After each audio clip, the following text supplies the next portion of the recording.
The smarter an AI gets, the more dangerous it becomes. That's the assumption behind the best-selling book. If anyone builds it, everyone dies. It's also a concern shared by some of the most prominent voices in AI. But what if that assumption has it exactly backwards? Because when you look at how intelligence actually develops, from game theory to the evolution of life, a surprising pattern keeps showing up. And it might just help us understand not only why an AI apocalypse is unlikely, but also how we can make AI much safer. But first, we need to understand why the AI apocalypse argument is so compelling. Modern AI isn't designed the way you'd design a bridge or a car engine. It's grown. We feed it mountains of data, and it learns patterns through trial and error. That makes it incredibly powerful, but also something of a black box. We can't just open it up and read its thoughts like lines of code. So you might hope that as AI gets smarter, it would naturally start to align with human values. But many experts have doubts because of something called the orthogonality thesis. The idea is simple. Intelligence is about achieving goals. It doesn't say what those goals should be. So a highly intelligent system could pursue any objective. It could cure cancer, or it could make paper clips. In a way, we kind of want that. A flexible AI that can help us achieve many goals is more useful. If you run a paperclip company, you'd want the AI to help you maximize paperclip production. But not having any intrinsic goals also means AI won't have any intrinsic morals or values. This doesn't seem dangerous at first. Just because AI doesn't have values doesn't mean it wants to kill us. Well, not so fast. You see, in order to achieve a goal effectively, like maximizing paperclips, an AI would naturally develop certain sub-goals. For example, an AI can't make paperclips if it gets turned off, so it might learn to make copies of itself and resist being shut down. And in order to make more paperclips, it will need more energy, more raw materials, and faster computing speed. So it will learn to seek more resources and power. And if it encounters anything that might slow it down, it will try to remove them, and that could include humans. So the AI doesn't need to be evil to kill people. It just needs to see us as obstacles to whatever goal it has. In AI research, this is called instrumental convergence.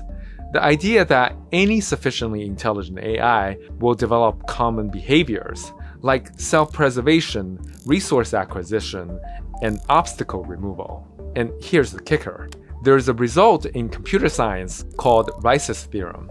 It proved that there's no general algorithm that can perfectly verify a program's behavior in every possible situation. In other words, we can test AI, we can reduce risks, but we cannot guarantee it will always behave the way we want it to. And we already see hints of this issue in existing AI. Last year, researchers at Anthropic found their model, Claude, exploited loopholes in one of their trainings to score higher without actually solving the problem. And it kept cheating, despite being asked not to. In some cases, it even tried to cover up its tracks.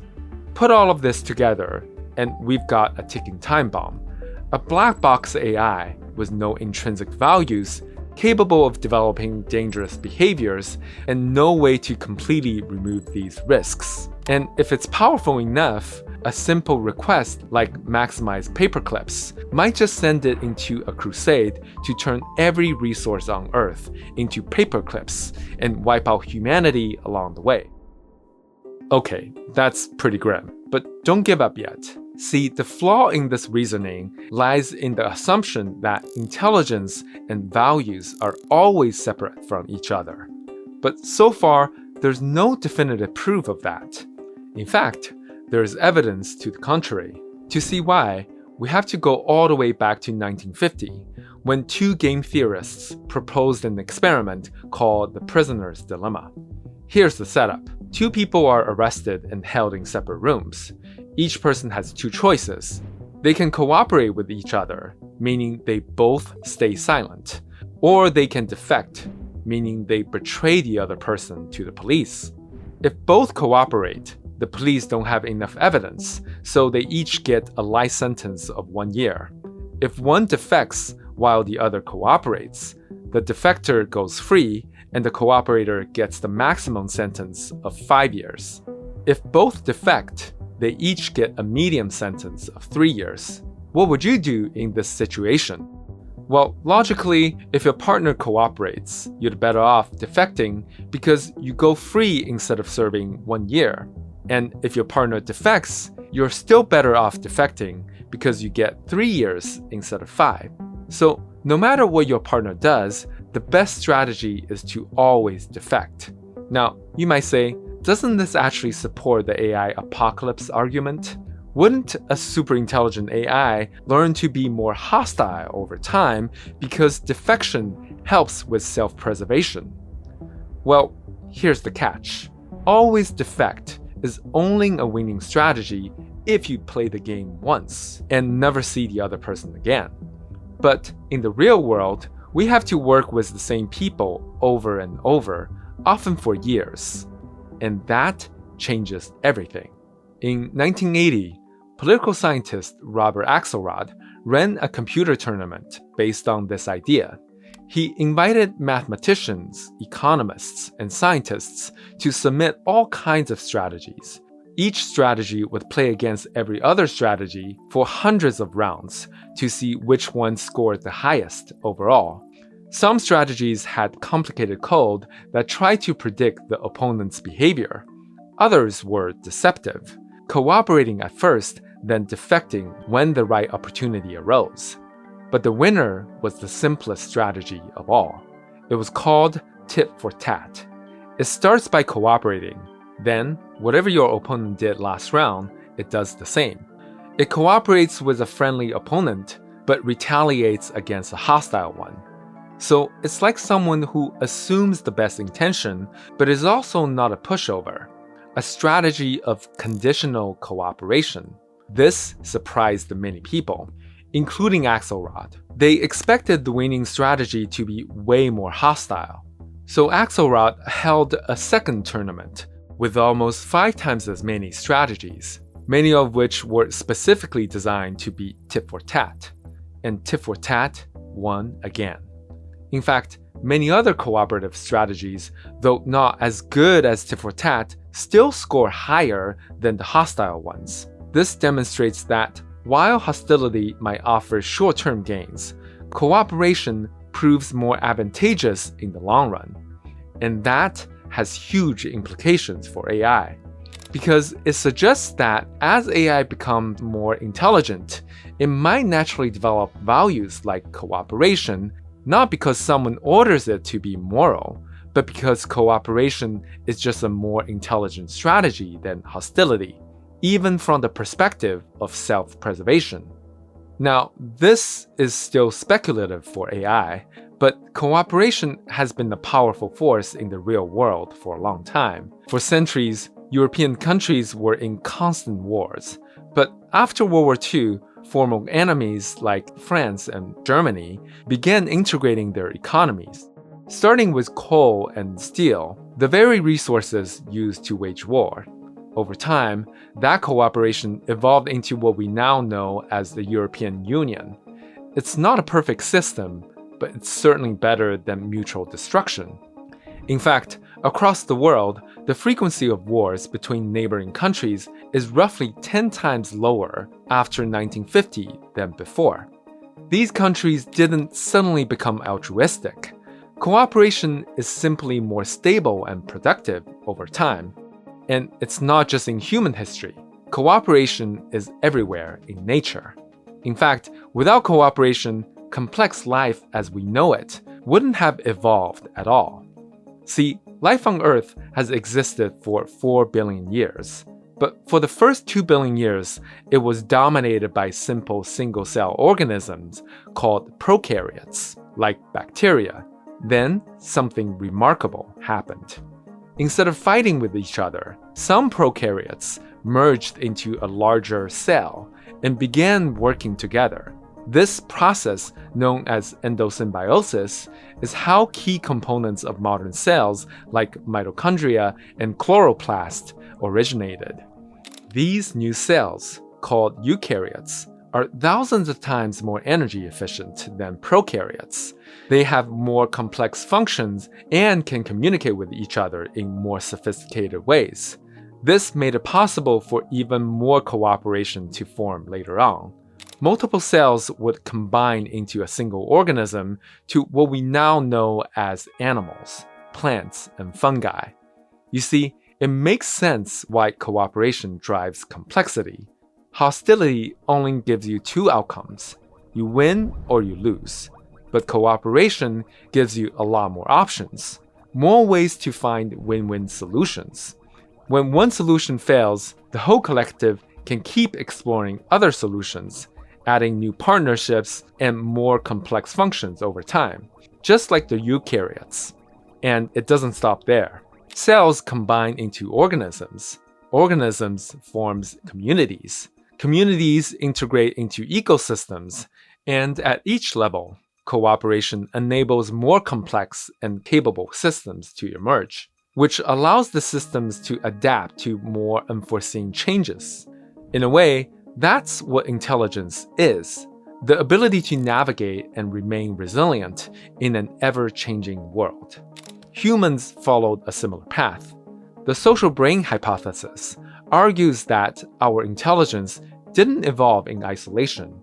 It evolved in social groups. The better we became at understanding and cooperating with each other, the more complex our society grew, which further amplified our collective intelligence. So cooperation isn't just an intelligent strategy for survival. It might be prerequisite to intelligence itself. Okay, what does this mean then for AI? Well, many researchers already believe the path to advanced AI isn't a single general model, but a network of specialized AI models that collaborate with each other. This also makes the idea of a superintelligent AI that would blindly follow a request like maximizing paperclips seem highly improbable, because it would force the AI onto a narrow path, ignoring other paths that are way more resilient, depleting all resources just to squeeze out a few more paperclips, which is detrimental to itself and the user. So a sufficiently intelligent AI will likely refuse the request, or put a reasonable limit on the number of paperclips. Now, I want to add some important nuance, so this doesn't sound like AI would automatically become benevolent. You see, cooperation doesn't emerge in every environment. It tends to emerge under certain conditions. Condition 1, an environment with ongoing interactions. In the first Prisoner's Dilemma, we saw that if the game is only played once, always defect is the best strategy. Cooperation only becomes a better strategy if the game is played for multiple rounds. So it's reasonable to think if an AI could destroy humanity in one decisive move, there's no incentive for it to cooperate. But that kind of quick victory requires too many things to go right at the same time. The AI would need to become super intelligent really fast and gain total control over power grids, supply chains, weapon systems, communication systems, and many other physical infrastructures. It would need to track and target every human on Earth at the same time, and every step of the way has to be done in secret without any mistakes.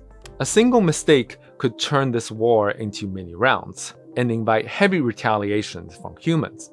Or worse, it could trigger a public outcry, forcing governments to suppress the AI long before it gains enough power. Plus, such a war would be a huge waste of resources, even if the AI wins. Consider this, humans are far more intelligent than ants, and yet, wiping out every ant on Earth would be incredibly costly, simply because the sheer scale and complexity of that task. In computer science, this is called intractability. It's not an issue of intelligence, rather it's an intrinsic limit of computation. Some problems have so many variables that the best course of action might take years or even billions of years to compute. Again, this means any war with the AI will likely take many rounds. Condition 2. The environment has to be non-zero sum. In other words, cooperation has to produce more value over time than defection. This is often true. Trade can benefit both sides. Scientific collaboration can spark new insights. Symbiotic ecosystems are often more productive. Pure zero-sum environments do exist, but they're usually in artificial games like chess, rather than in real-world environments. Now, competition isn't always zero-sum either. When done right, it can drive innovation, creating more value for everyone. But for that to happen, we still need a baseline level of cooperation, laws and regulations that everyone agrees to, in order to prevent competition from turning into destruction. Condition 3. Both sides have to benefit from the cooperation. Some people argue that while human may benefit from AI, a superintelligent AI would have nothing to gain from humans. Maybe, but it's probably more complicated. A useful analogy is our relationship with gut bacteria. For a long time, people thought they were just freeloaders living off the food we eat. But later, we discovered that they actually assist our digestion, produce essential vitamins, and regulate our immune system. Similarly, humans already play important roles that AI depends on. We maintain physical infrastructure, we generate culture, meaning, and new ideas. And there may be other values we provide that we don't fully understand yet. And that actually leads to a deeper insight. In the real world, you can't perfectly predict how these environmental conditions will change over time. This uncertainty is related to Rice's theorem and intractability I mentioned earlier. We won't dive into the math here, but the core takeaway from game theory is profound. Uncertainty about the future often makes cooperation more attractive, not less. Remember Axelrod? He later conducted even more computer tournaments that specifically incorporated uncertainty, like when one player's cooperation is accidentally seen by another as defection. This kind of fog of war happens all the time in real life. Small misunderstandings can escalate into cycles of retaliation, where both sides end up worse off. So Axelrod programmed another strategy called generous tit for tat that forgives 10% of the defections randomly. And that ended up performing even better than the original tit for tat. This makes intuitive sense. Whether you're a country, a business, or a biological organism, you want to avoid burning bridges too quickly, because today's enemy may become tomorrow's ally. And all of these insights might just help us make AI safer too. You see, most current AI safety methods focus on prescribing morals from the outside, telling the system what's right or wrong, and hoping it follows the rules. That works sometimes, but it's a bit like handing a child a rulebook. They might follow the rules in familiar situations, but the moment something new comes up, all bets are off. So what if instead of just prescribing morals, we also let them emerge naturally? If we train AI in environments that reward cooperation, like the ones I mentioned earlier, maybe AI can internalize cooperative values more deeply and consistently. Luckily, some researchers are already working on this. Also, a big part of cooperation is understanding that it's conditional. AI has to learn that hostile behaviors has consequences. This means we have to design reliable retaliatory mechanisms like access control, resource limits, monitoring systems, and shutdown procedures, similar to how we manage other high-risk systems like nuclear power plants. And training AI in these environments might reinforce cooperative behaviors even more. Now, to be clear, just because I don't believe AI will destroy humanity doesn't mean we don't have other kinds of risks today. There are cybersecurity issues, labor disruptions, mass surveillance, fraud, environmental impacts. And on top of that, our current economic and political systems often reward short-term profit and growth over long-term cooperation and resilience. This creates an environment where companies prioritize AI dominance, often at the expense of public safety and health. In a way, the real risk lies as much in humans as it does in AI. So I hope in our quest to understand AI better, we can also understand ourselves better.